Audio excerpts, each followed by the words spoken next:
বিসমিল্লাহির রহমানির রহিম। 28শে ফেব্রুয়ারি 2025। আজকে ঢাকায় জাতীয় নাগরিক শক্তির নামক দলটার আত্মপ্রকাশ ঘটেছে। সেখানে এই দলের কনভেনার, যিনি প্রধান মুখপাত্র, সদ্য অব্যাহতি নেয়া তথ্য উপদেষ্টা জনাব নাহিদ ইসলামকে পরিচয় করে দেওয়া হয়েছে গণতন্ত্রের ইমাম বলে। তো এই প্রসঙ্গে আলোচনার পূর্বে একটু কথা বলতে চাই। সেই কথাটা হলো, আমাদের ভারতীয় উপমহাদেশে রাজনীতিবিদ, সাহিত্যিক, তারপরে শিল্পী, গায়ক, এদেরকে উপাধি দেওয়ার একটা রেওয়াজ চলে আসছে, বলা চলে শত বছর আগ থেকেই। যেমন পাকিস্তানের গায়িকা নূরজাহান, তাকে উপাধি দেওয়া হয়েছে কুকিল কণ্ঠী। বাংলাদেশে যিনি অভিনয় করতেন রাজ্জাক সাহেব, তার নাম হলো নায়ক রাজ। বাংলাদেশে আমাদের কবি জসিমউদ্দিন, তার উপাধি হলো পল্লী কবি। আবার কবি ইকবাল সাহেবের উপাধি হলো মহাকবি। আবার নেতাদের মধ্যে আসলে দেখা যাবে যে কবিদের মধ্যে বাদ গেছে আমাদের কাজী নজরুল ইসলাম, তিনি বিদ্রোহী কবি। এবার আসি নেতাদের কথায়। যেমন পাকিস্তানে কায়েদে আজম মোহাম্মদ আলী জিন্নাহ, কিন্তু ওনার পুরো নামটা হলো মোহাম্মদ আলী জিন্নাহ। কায়েদে আজম ওনার নাম নয়। ওনাকে তৎকালীন সময় জনগণ, যারা মুসলিম লীগ করতেন, তারা ভালোবেসে তাকে কায়েদে আজম উপাধি দেয়া হয়। আবার মহাত্মা গান্ধী, যিনি, এটা তার আসল নাম নয়, এটাও একটা উপাধি, নাম হলো করমচাঁদ গান্ধী, কিন্তু জনগণ ভালোবেসে উপাধি দিয়েছে মহাত্মা গান্ধী। আবার পশ্চিমবঙ্গের বা কলকাতার একজন নেতা দেশবন্ধু চিত্তরঞ্জন দাস, মূল নাম হলো চিত্তরঞ্জন, উপাধি দেওয়া হয়েছে দেশবন্ধু চিত্তরঞ্জন দাস।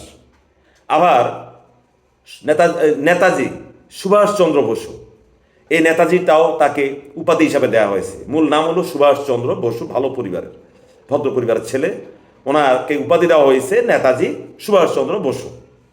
আবার কলকাতার নেতা যিনি সোহরাওয়ার্দী সাহেব, ওনার নাম হলো সোহরাওয়ার্দী, কিন্তু ওনার উপাধি দেওয়া হয়েছে গণতন্ত্রের মানসপুত্র। এইভাবে আসি আমরা বাংলাদেশে। মজলুম জননেতা, আসলে ওনার নাম হলো মাওলানা ভাসানী, জনগণ ভালোবেসে, কর্মীরা ভালোবেসে উপাধি দিয়েছে মজলুম জননেতা। আবার বঙ্গবন্ধুকে শেখ মুজিবুর রহমান ওনার নাম, ওনাকে উপাধি দেওয়া হয়েছে বঙ্গবন্ধু, সেই থেকে এই নামেই তিনি পরিচিত। বাংলাদেশে একসময় স্বাধীনতার পরে আজকে যিনি আসমরব, ওনাকে ডাকা হতো আফ্রো এশিয়ার কণ্ঠস্বর। আবার জিয়াউর রহমান সাহেবের উপাধি হলো শহীদ রাষ্ট্রপতি জিয়াউর রহমান। আবার বিএনপির কর্মীরা বিভিন্ন বক্তৃতায় ভালোবেসে বলে রাখাল রাজা। আসেন আমরা শেখ হাসিনা ওয়াজেদের কথায়, তাকে তার দলের কর্মীরা উপাধি দিয়েছে গণতন্ত্রের মানুষ কন্যা। আসেন আমরা বেগম খালেদা জিয়ার থেকে, ওনার উপাধি হলো দেশ নেত্রী বেগম খালেদা জিয়া। হাল আমলে তারেক সাহেব বা তারেক রহমান সাহেবের উপাধি হলো তারুণ্যের অহংকার। যারা বিএনপি করে, বিএনপির অঙ্গ সংগঠনের নেতাকর্মী, বক্তাতে সবসময় প্রথমেই তারা বলবে তারুণ্যের অহংকার। তো এই হলো আমাদের এই উপমহাদেশে রাজনীতিবিদ, গায়ক, অভিনেতা, তাদেরকে উপাধি দেওয়া। এই উপাধি দেওয়ার চল আছে, শত বৎসর আগ থেকে এই উপাধি দেওয়া হয়েছে। আজকে এই 28শে ফেব্রুয়ারি 2025-এ নতুন একটি উপাধি আমরা দেশবাসী জানলাম। নাহিদ সাহেবকে উপাধি দেওয়া হয়েছে গণতন্ত্রের ইমাম।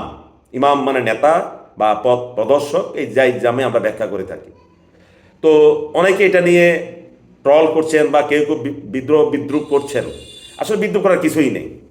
যে কোনো দলের নেতা কর্মীরা তাদের দলের নেতাকে উপাধি দিবেই। এখন প্রশ্ন হলো যে নাহিদ সাহেব গণতন্ত্রের ইমাম হিসাবে আজকে তিনি উপাধি পেয়েছেন এবং গণতন্ত্রের ইমাম হিসেবে তিনি আজকেই নিয়োগ পেয়েছেন।